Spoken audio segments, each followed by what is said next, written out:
4 years. That's how long it had been since I'd seen my sister's face across a table like this. 4 years since the night she showed up to my apartment in her bridal makeup, smelling like hairspray and champagne, and casually told me she was marrying Ethan. My Ethan. The man I was supposed to marry in 3 weeks. Back then, my name was Natalie Pierce, and I was the boring one. The dependable daughter. The one who booked venues and paid deposits and remembered birthdays. Belle was the glitter. She always had been. Tonight, I was back at the same family table. Same heavy oak chairs. Same chandelier humming faintly overhead. Same brittle laughter from Belle as she twirled her wine, like she was auditioning for her own reality show. Only one thing was different. I wasn't the girl they broke anymore. I was the woman who outgrew them. And they had no idea. "Wow," Belle announced, loud enough for the whole room. "Look who finally decided to come home." A few heads turned. My father stared down into his scotch. My mother pressed her napkin harder into her lap. Ethan shifted in his seat. Belle leaned back, eyes sharpening. "You look rested," she said, her mouth curving in that familiar, poisonous smile. Guest disappearing agrees with some people. A couple of awkward laughs. Not loud but sharp. I just folded my hands in my lap. They thought I came alone. Behind me, the door clicked open. I didn't turn, but half the men in the room did. Old habits. There was a murmur. Then someone near the bar straightened and said with automatic respect, "Commander Dwyer." Belle's hand jerked, just enough for wine to touch the rim of her glass. And in that tiny movement, I knew this dinner was not going to end the way she imagined. Before I tell you the whole story, I want to ask you something. Have you ever been betrayed by the people who were supposed to protect you, and then told to be mature about it? If you have, drop a ME in the comments. I'm not sharing this for pity. I'm sharing it because if you've ever felt replaced, invisible, or discarded, I want you to see what it looks like when you stop asking for a seat at their table and build your own. Let me take you back. Where it actually started. Everyone thinks the story starts with the betrayal. It doesn't. It starts way before that. My sister Belle is 2 years younger than me. She was born with that kind of beauty that makes people excuse every bad decision. Big eyes, easy laugh, and a performance for every room. I was the one who coded homework, saved allowance, and helped my parents sort bills at the kitchen table. By 28, I had a steady job in strategic planning for a health nonprofit, a downtown apartment, and a fiancé who said all the right things. Ethan, he was charming in a magazine cover kind of way. Clean smile, good job, knew how to work a room. My parents loved him. Belle flirted with him from day one, but that was just Belle. Background noise. She flirted with waiters, Uber drivers, priests. You learn to roll your eyes and move on. The signs were there though. They always are. You just don't call them signs until too late. He started forgetting our wedding meetings. Showing up late to cake tastings, ignoring texts. Saying work was crazy. I'd show him table settings and he'd say, "Whatever you want, Nat. It's your day." And then I started noticing something else. If Ethan was missing, Belle wasn't answering her phone either. Every time my gut whispered, I'd shut it up. This is stress. Weddings are stressful. You're overthinking. Don't be dramatic like Belle. Then came the night everything cracked. The night my life was re-signed. It was a Thursday. I'd just given a major presentation to our board. I came home exhausted, heels in my hand, mascara smudged, thinking about whether we should change the entree from salmon to chicken. Ethan was already in my living room. He stood when I walked in, like he was the one caught doing something wrong, but also like he'd rehearsed this in a mirror. "Hey," he said. His voice wasn't right. My stomach dropped. If you've ever walked into a room and felt, without evidence, that something important had just died, you know that feeling. He started with the clichés. "It's not you. I'm confused. I don't want to hurt you." Then, he said her name. Belle. I remember the hum of the refrigerator more clearly than his exact words. I remember the way my fingers dug into the edge of the counter to keep from sliding to the floor. I remember asking just one question. "Since when?" He looked away. That was my answer. 10 minutes after he left, my phone buzzed. A text from Belle. Not a call. Not even a voicemail, just, I didn't plan this. We just fell in love. I hope you can be happy for us one day. A happy for you. I stared at the message until the letters blurred. The next morning, my parents called. Not to ask if I was okay, not to offer a plane ticket home. Not even to say, this is wrong. They said it was complicated. They said love gets messy. They said Belle had always been impulsive, and Ethan was still family. Then my mother said the sentence that made something cold and permanent settle in my chest. Please don't make this harder than it has to be, Natalie. Try to be the bigger person. A bigger than what? Bigger than watching my little sister slide into the life I had already paid deposits on. They invited me to the new wedding. As a guest, I hung up, packed a duffel, terminated my lease, cashed out my small savings, and left the city without telling anyone where I was going. For once in my life, I did not explain myself. They were so used to me absorbing everyone else's chaos, they never believed I'd walk away from theirs. Erasing a life I didn't break 6 weeks later, on what would have been my wedding day, Belle married Ethan in my venue. I know because a friend sent me a link to the society page. Belle in a dress that looked suspiciously like the one I'd chosen with my grandmother. Same florist. Same string quartet. Same arch I'd picked out of a catalog at 2 a.m. My parents beamed in every photo. There I was, erased. Like I'd never existed. I watched their new life from a library computer in Arizona, then cleared the browser history, not because I was ashamed, because I refused to leave my fingerprints on their story. I rented a tiny studio with peeling paint and a view of a parking lot. I slept 12 hours or 2, never in between. Some days I didn't speak to a single person. Grief is boring like that. It's not always screaming and throwing plates.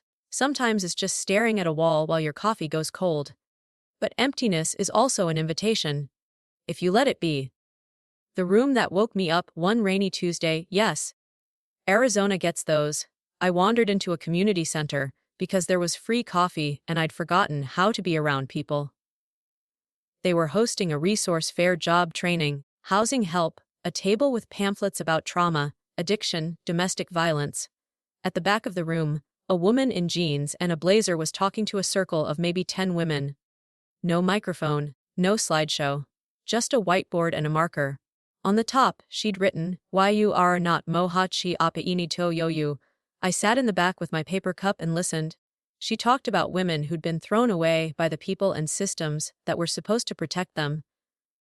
Partners, families, courts, churches. She talked about finding housing, legal aid, therapy on a shoestring budget. But mostly, she talked about dignity. Trauma doesn't make you weak, she said. It makes you resourceful. You survived something you weren't built to endure. That takes talent. At the end, she asked for volunteers. My hand went up before my brain caught up. That's where I saw him, meeting the man no one prepared me for. He was stacking metal chairs in the corner. Tall, broad-shouldered, wearing an old gray t-shirt and jeans. No uniform. No name tag. Just this steady way of moving, like everything he touched got a little more stable. He smiled when our eyes met. "Hey, first day," he asked. "Is it that obvious?" I said. "Only because you looked at the volunteer sign, up sheet like it was a marriage proposal." I laughed. Really laughed. For the first time in months. His name was Lucas. I didn't know his last name yet. I didn't know that somewhere, half the men in that building had once called him Sir. I didn't know he used to command an intelligence unit overseas, or that he'd seen things that rearranged his brain and his body. I just knew he handed out chairs and water bottles like everyone else, and asked people's names like he planned to remember them. Over the next few weeks, I kept showing up. At first, to staple papers. Then to help with intakes, then to sit with women as they told stories that sounded horrifyingly like mine wrapped in different packaging. Discarded. Replaced. Blamed. I didn't tell my story. Not at first. But Lucas listened to the way I asked questions, the way I organized intake forms, the way I traced patterns in chaos. One night we were closing up, wiping down tables, when he said, "You know you're good at this, right?" "Good at what?" "Taking out trash." He leaned on his mop. "No." seeing the whole system, watching for the pieces that don't fit. That's not normal. That's leadership. I shrugged it off. But the words stuck.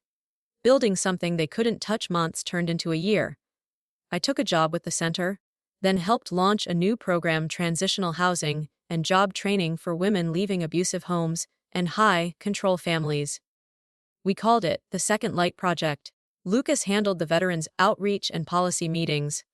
I handled strategy, grants, spreadsheets, and sitting on cheap folding chairs at 10 p.m., listening to women process their court dates. We never made some big dramatic, "What are we?" speech. We just started staying later, sharing snacks, driving home the same direction, Sunday mornings at the same coffee shop. When Lucas finally asked me out, it was simple. He knocked on my door holding 2 tacos and said, "If I'm going to keep eating with you, I'd like to be able to call it a date." We didn't talk much about my family that first year. He knew the outline.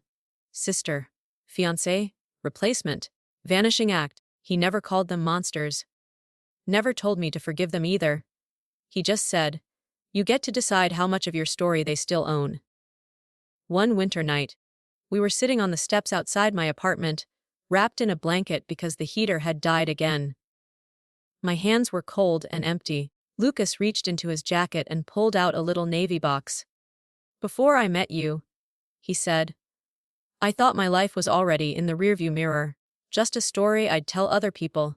He opened the box. Inside was a simple, beautiful ring, no big stone, just something that looked solid. "With you," he said, "I feel like I get to build something forward. I'm not here to fix you, Nat. I'm here because when you build things, I want to be on your team, so if you ever feel like being my family instead of just my partner in paperwork." My throat burned. My eyes blurred. I said yes on a broken concrete step, wearing mismatched socks and an old sweatshirt with no camera, no champagne, no staged photos. It was perfect. We eloped quietly a few weeks later. Courthouse. 2 witnesses from the center, no parents, no sister, no Ethan. I became Natalie Pierce Dwyer. I didn't post it anywhere. Not because I was hiding, because there was no one left in my old life who had earned access to my new one. The envelope I almost threw away 2.5 years after I vanished from my family's radar. A white envelope showed up at the office. My maiden name was written on the front in my mother's looping script. My pulse kicked. Inside, there was an invitation printed on heavy cardstock. "Please join us as we celebrate Harold Pierce's 70th birthday. Family only." Underneath, in black ink, Belle and Ethan, mom and dad, Natalie, no +1. No, and guest? No acknowledgement that my life might have changed without their supervision. For a second, I almost tossed it into the shred bin. Then I thought about something one of our clients had said once, crying on a plastic sofa. "I keep waiting for them to say they're sorry. It's like I can't move until they do." And I realized I wasn't waiting anymore. I didn't need an apology. But I did want something to prove to myself that I could stand in the same room with the people who broke me and not crumble. That night, I showed the invitation to Lucas. He read it twice, then looked up. "Do you want to go?" he asked. "I don't know," I admitted. Part of me never wants to see them again. Part of me wants to walk in there and let them see I didn't stay broken. He nodded slowly. "Whatever you decide," he said. "I'm with you. You don't need me there to be strong, but if you want me beside you, I'll be beside you." "I want you there," I said. "Then I'll be there. No speeches, no drama. Just a choice. Mine." Walking back into the Lion's Den, the dinner was at the same country club where Belle had held her wedding reception. Of course it was. On the drive over, my heart beat fast, but my hands were steady. I wore a simple black dress, gold necklace from my grandmother, wedding band that felt like an anchor more than a decoration. Lucas wore a dark blue service coat, no ribbon rack, no full dress uniform. Just enough insignia to say I am not a man you talk down to. He offered to go in together. "No," I said. "Let me walk in alone, just for a minute." He nodded, kissed my forehead, and said, "I'll be right behind you." Inside, it was like stepping into a preserved museum of my childhood. Polished wood, gold charger plates my mother loved, soft jazz playing overhead, A banner that said, Happy 70th, Harold, in letters slightly too big. My mother saw me first. She stood up so fast her chair scraped the floor. Natalie? She breathed, hand flying to her chest, like she'd seen a ghost. My father stayed seated, jaw tightening, glass halfway to his mouth. Belle twisted in her chair slowly, like she wanted to make sure every single person was watching her reaction. Well, she said, letting the vowels stretch. Look who decided to join the family again. She was wearing a red dress that didn't look comfortable so much as calculated. Ethan sat beside her in a blazer that probably cost more than my first car. You look different, Belle said, eyes skimming over me like I was a stranger at her party. Wes, having no responsibilities works for some people. I smiled politely. I've been busy, I said. Ethan dropped his gaze to his plate. No one asked with what. I took my seat at the long table, leaving the chair beside me empty. The conversation floated over me, Belle talking about renovations to house. My father talking about golf. My mother asking Ethan about some promotion. Not one question for me, the daughter they hadn't seen or heard from in years. 10 minutes in, the door at the far end of the room opened. A staff member stepped inside. Behind him I saw a broad-shouldered figure pause to let his eyes adjust to the light. A man seated near the bar, older, with the posture of someone who never completely retired from command, shot to his feet. Commander Dwyer, he said, instinct straightening his spine. It wasn't loud, but every military man in that room heard it. Chairs creaked.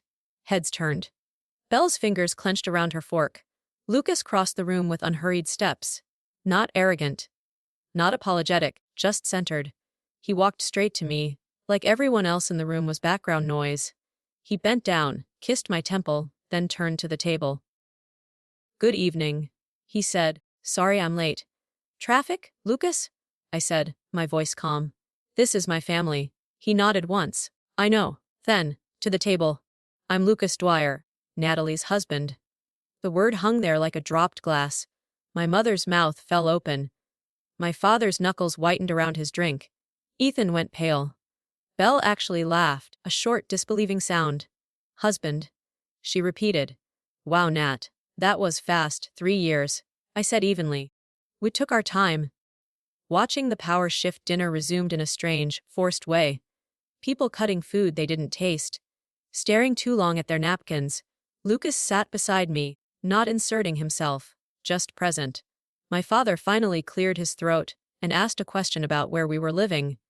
My mother asked, too casually, what Lucas did these days. Policy consulting, he said. I work with the Second Light Project. Natalie runs it. I just follow orders. A small ripple of laughter circled the table, but this time it wasn't at my expense. Belle couldn't stand it. So? She said, leaning forward, smile sharp. You run a shelter. That's cute. I always said Nat was better at background work. Spreadsheets and sad stories. I'm more of a people person. I took a slow sip of water. We do transitional housing, legal advocacy, and state-level policy work. I said, last month, one of our bills passed. It'll protect about 10,000 women a year. Belle's smile slipped for half a second before she reset it. Wow, she said. Look at you. Little Miss Nonprofit. I just think it's funny, you disappearing like some tragic heroine, and then coming back married to a commander. It's a bit dramatic, don't you think? I met her eyes. Coming back isn't dramatic, I said softly. Stealing your sister's fiancé and wearing her life like a costume is dramatic. The table went quiet. Belle's cheeks flushed. You're still hung up on that, she snapped. Ethan and I are happy. You were always too serious for him anyway. You should be thanking me. Ethan flinched. Across the room, a voice cut in. Excuse me, said the older man from the bar, the one who'd recognized Lucas. Are you Natalie Dwyer? From Second Light. I turned, surprised. Yes, he smiled. I knew you looked familiar. My daughter volunteers with your organization. She never stops talking about your workshops. Says you gave her life back. He turned to my father. You must be proud. Your daughter is making waves in circles that actually matter. My father opened his mouth. Closed it again. Belle looked like someone had just changed the spotlight direction without warning. Lucas rested his hand lightly on my back. Not possessive. Just steady. She doesn't do it for pride, he said calmly. She does it because no one ever showed up for her when it counted. She decided to become the person she needed. My mother swallowed hard. Natalie, she started. Why didn't you tell us you were married? Doing all this? I looked at her, really looked. At the woman who had watched her eldest daughter's life implode and worried more about holiday seating charts. Because, I said, you made it clear that my pain was an inconvenience. You chose what was easy to look at. I chose what was real. And I built a life that didn't require your permission. Belle scoffed. Oh, please. You're acting like you're above us now. Just because you run some charity and married a man with a title. I cut in, quietly. This isn't about titles, Belle. You took everything you could take from me. My fiancé. My wedding. My parents' attention. You can keep all of it. I don't want it back. She blinked. Then why come? She demanded. To see if I could sit at this table without shrinking. I said. And to realize that I can leave whenever I want. Choosing the door over the chair, we didn't storm out. We didn't make a scene. When the plates were cleared and the waiter asked about dessert, Lucas looked at me, waiting for my cue. I think we're done, I said. We both stood, chairs scraped. A few people murmured. My mother half rose. Natalie, wait. I paused, looked back at her, at all of them. Not with longing, not with hatred, just with clarity. I'm not angry anymore, I said. I'm not waiting for an apology you don't know how to give. I'm not here to make anyone understand. I just wanted you to see that you didn't end me. You redirected me. I glanced at Belle. You were right about one thing. I did disappear. But not because I was weak, because I needed space to stop seeing myself through your eyes. My father swallowed.